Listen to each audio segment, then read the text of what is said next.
Do you want to turn your simple home recording setup into something that can actually get you professional sounding results? Let's go through exactly how to do that and what you need. Now, it's common knowledge that these days you don't have to spend massive amounts of money to get a great recorded sound.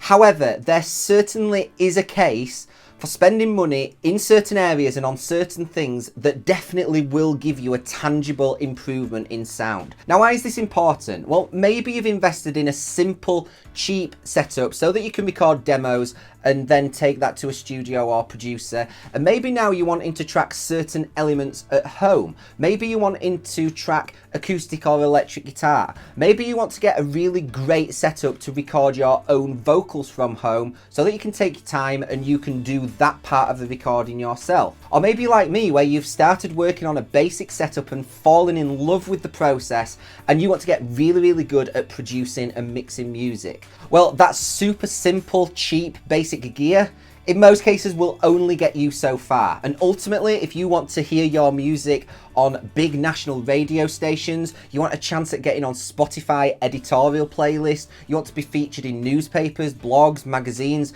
and you really want to grow your fan base, then there absolutely is a case for investing in certain areas so that you can tangibly improve your sound and get professional results much easier and much quicker. In this video, we'll go through all of the components that you need to have a great professional sounding home studio and also how you should prioritize everything. Now, the first thing you're going to need is a computer. I'm not going to spend ages talking about this because it's likely you already have one if you are doing any form of recording, and it's probably fine for you to continue with that. You can go PC, you can go Mac, it really doesn't matter. Don't let anybody sway you, you make that decision for whatever is right for you. Make sure that the processor is powerful enough so that you can run the sessions that you need to run.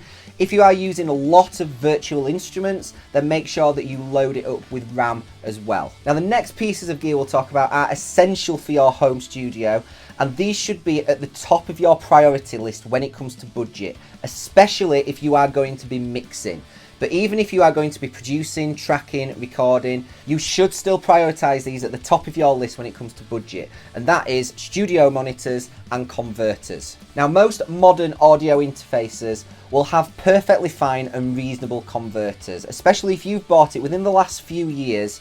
Chances are the converters will be absolutely fine for you. However, if you have the budget, you absolutely should get the best converters that you can afford, because it's likely if you spend the extra money now, you will never feel the need to upgrade it in the future, or at least not for the next maybe 10-15 years. Modern Focusrite interfaces sound great, UAD stuff sounds great, RME also really good. However, if you want to go high end, the converters that I'm using in my studio are Lynx. This is the Lynx Aurora N. The reason I love this particular unit is because it is modular and you can change it as your needs change. At the minute, I've got 8 analog ins and 8 analog outs. In the future, if I need more inputs, more outputs, you can change that. If I need some digital connectivity at some point in the future, I can change that. At the minute, I'm connecting to my Mac via Thunderbolt. If I suddenly change computer to a PC and I need a USB connection or even Dante, you can change it. So the Lynx for me was an absolute worthwhile investment. Now, when it comes to studio monitors, again,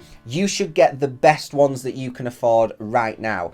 If you can stretch your budget, it's likely that you will never feel the need to change them. Again, at least not for the near future. Your monitors are one of, if not the most important piece of equipment for your home studio. If you can't accurately hear what you're recording, producing, or mixing, then you're always going to be surprised when you take your music out of your studio, you listen to it in your car, you listen to it on a Bluetooth speaker or a phone. You need to have accurate monitors that you trust and that you know, and so you can then confidently make decisions when it comes to the recording and the mixing based on what you are hearing from them. Liken it to painting in the dark, or imagine that you are an artist and you're painting a picture and you're in a room that is full of red light. You cannot accurately see the colours, you don't really know what it looks like, but then you take it outside and you see it in the real light, the real world, and it looks completely different to how it did when you were painting it. It's kind of similar to that when it comes to studio monitors. You don't want any surprises when you take your music out of the studio. Now, we cannot talk about monitors and converters without at least mentioning acoustic treatment. You can have the best speakers in the world. However, if you are not accurately hearing the sound from them because of the room that you are in, then again, you are going to be in for surprises when you take your music and listen to it elsewhere. One thing I do know about acoustic treatment is that the foam, the cheap foam that you can buy on the internet, is close to useless.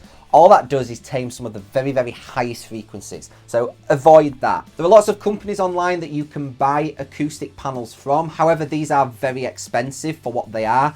I built mine myself, and if you can hold a screwdriver, then it's likely you'll be able to do the same. Rockwool is a very good sound absorber, so building timber frames around those Rockwool panels and then stretching some fabric around it, you can very easily, very cheaply make some great looking acoustic panels. Now, I'm by no means an expert when it comes to acoustics. However, I can give you an indication of where to start.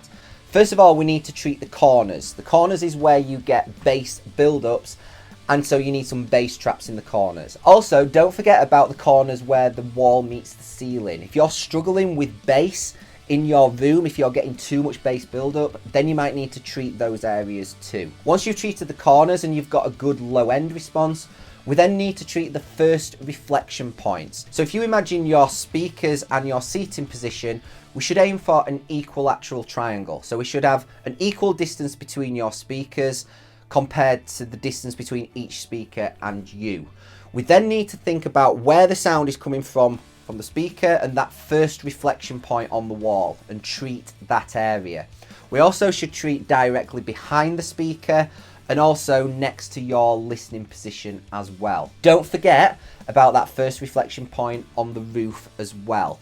In my studio, I have a big double thickness ceiling cloud to tame some of those reflection points. Now, if you're like me and you're not an expert in room acoustics, this is going to take some trial and error. So experiment with the position of the speakers in your room, experiment with your listening position, experiment with where you put that acoustic treatment, and keep adjusting it until you are happy that what you hear in the studio translates out to the real world. For me, that was a case of doing a few mixes, taking it somewhere else and listening to it and trying to identify if there were any areas where it wasn't translating and tweak as necessary. So no matter what the purpose of your home studio is, these are what I would call the essentials. I appreciate that acoustically treating your room can be difficult, particularly if you're renting and you're not able to hang loads of stuff on the walls and drill into the ceiling to hang clouds. But if that's the case, you can experiment with soft furnishings and duvets hung over mic stands. You can do something to treat the room as and when you need to that's less permanent. The next area of your home studio that we're going to need to talk about is microphones. Now, if you are recording instruments such as guitars, drums, saxophones, etc., then there are certain microphones that you can buy that will do an incredible job, and they're not necessarily expensive. One of the best microphones for miking up guitar amps is the Shure SM57. It can be had for less than £100. Another great option is the Sennheiser MD421. Again, not too expensive. And if you want to go a little bit higher end and more expensive, you can look at options like a U87 condenser or a Royer R121 ribbon. These are classic microphones and they will always sound great on pretty much 99% of guitar amps. As a guitarist myself, one of the best studio upgrades I ever spent money on was a Kemper Profiler. Now, obviously I had dreams of owning dozens of vintage tube amps. What guitarist doesn't? But that's just not practical in terms of storage, noise, and also cost. Now I can access all of the vintage tube tones that I want without any of the cost, without any of the noise, and also without any of the reliability issues. And it also dramatically sped up my workflow when it came to tracking guitars. And as a producer working on lots of music, that is invaluable. If you are recording drums, then there are just some microphones that in most cases it's always going to sound great. A pair of U87s or 414 as overheads most of the time sound great. An SM57 on the snare sounds great. Sennheiser 421s on toms. These are tried and true and they are almost certainly going to work. If you are recording vocals, however, then it is not necessarily straightforward. If that is going to be the primary purpose for your studio, to get professional sounding vocals, then the microphone should be a priority for you when it comes to budget. However, absolutely run a mile from anybody on the internet that tells you that XYZ is the best vocal microphone. Unless that person is intimately familiar with recording your voice, just don't listen to them, because everyone's voice is different. I'm not going to talk too much more about that because I've done a really detailed video that you absolutely should watch. If you want to know how to select the very best microphone to record your vocals and how to match that up, then definitely check out that video. The link will be floating around somewhere right now. Now, some of the things you might want to consider for your home studio, I wouldn't say that these are essential. They are nice to have if you have the budget for them. However, you absolutely can make do without them, and that is things like preamps and outboard compressors. If the primary purpose for your studio is to record vocals, then you might want to invest in a really nice preamp. However, if you can't, then just get something that is really clean and linear that you can process later.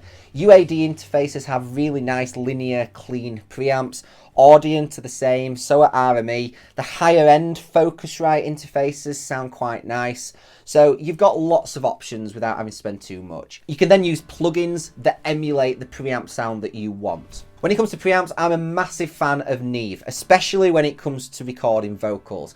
I have a 1073 in the rack behind me, and that is what I use probably on 90% of anything that I record.